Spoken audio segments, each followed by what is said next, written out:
Chapter 464, Proving Them Wrong.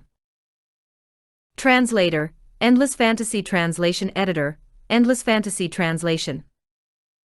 You've already paid the bill. After hearing Connor's words, everyone present was stunned, their expressions filled with shock. That's right, Mr. Connor did pay the bill just now. At that moment, the waiter suddenly spoke up.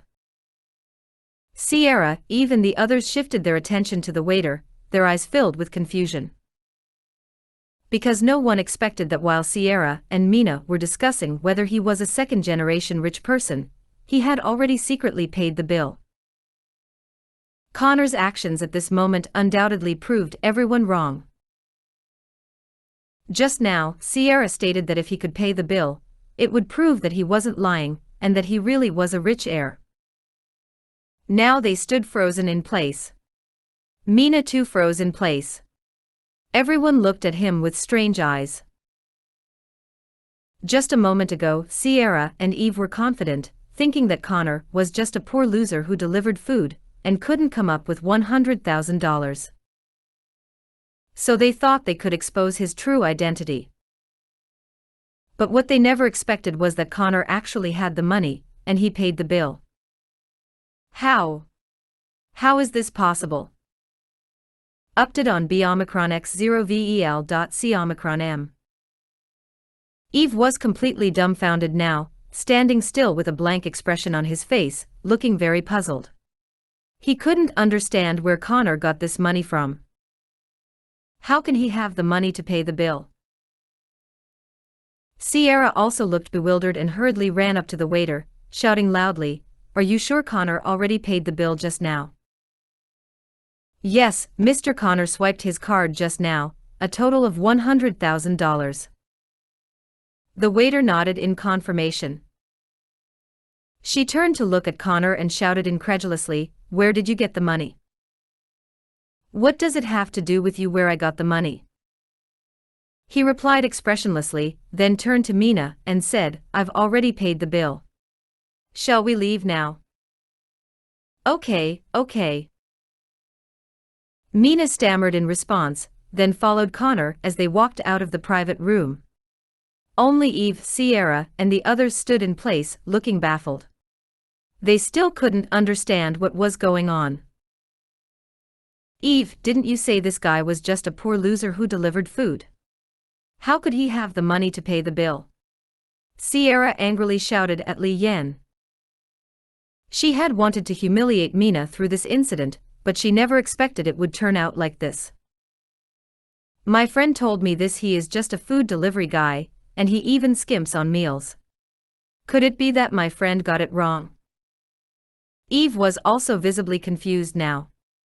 After all, if Connor was really a poor loser, he couldn't have come up with $100,000. "Eve, why don't you call your friend and verify? If this Zhang Feng is really a rich heir, it's not good for us to offend him like this. What if he retaliates against us in the future?" Sasha said to Eve in a worried tone. After hesitating for a moment, he felt that her words made sense, so he took out his phone and dialed his friend's number. Ring, ring, ring. After the phone rang for a while, the other party picked up. "Mr. Eve, is there anything else?" The other party asked in a casual manner. "Hudson, you told me that Connor is a poor loser.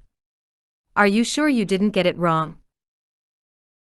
Eve frowned and asked in a low voice. "Of course I'm sure. There's indeed a poor loser named Connor in our school. He usually sends food out. Many students know him." The other party replied with certainty. "Then why did this kid spend $100,000 in my restaurant just now without blinking? If he's really a poor loser like you said, then he shouldn't be able to take out $100,000. Eve said helplessly. When the other party heard this, he could not help but be stunned for a moment. With a puzzled expression, he said, "That doesn't make sense. I heard that this kid usually doesn't even eat to support his girlfriend. Why is he so generous now?" Could it be that he won the lottery? What lottery? Could it be that the Connor you're talking about is not the same person as the Connor I'm meeting now? Eve frowned and muttered. It should be possible. After thinking for a moment, the other party muttered softly. After all, according to Eve's description just now, he was not sure if the Connor that he knew was the same person from their school. When Eve heard this, his expression turned ugly.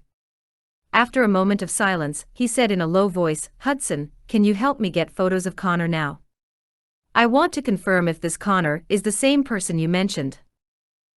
The other party seemed to be in a difficult position. After hesitating for 2 seconds, he continued, "I'll try my best to help you find it. After all, I don't know this Connor, so I'm not sure if I can find a photo of him." "All right, try your best," Eve replied indifferently before hanging up. "Eve, what did your friend say?" Sierra saw that he had hung up the phone and quickly stepped forward to ask with a nervous expression. "This matter is a little troublesome. My friend actually doesn't know Connor. He just heard some things about him, so now there's no way to determine whether he is a poor loser or a rich heir," he replied helplessly. What kind of friend is this? He had just said that Connor was a poor loser. Why is he uncertain now? If Connor is really a rich second-generation heir, then didn't we offend him just now? Sierra pouted and shouted with a helpless expression. "Don't worry, I've already asked my friend to find Connor's photo. As long as my friend can find his photo, we'll know the truth," Eve explained. "Then what should we do now?" Sasha seemed to be a little afraid as she asked. She was worried that if Connor was really a rich heir and a local of Port Hampton, he might take revenge on them if he got angry over this matter. 0.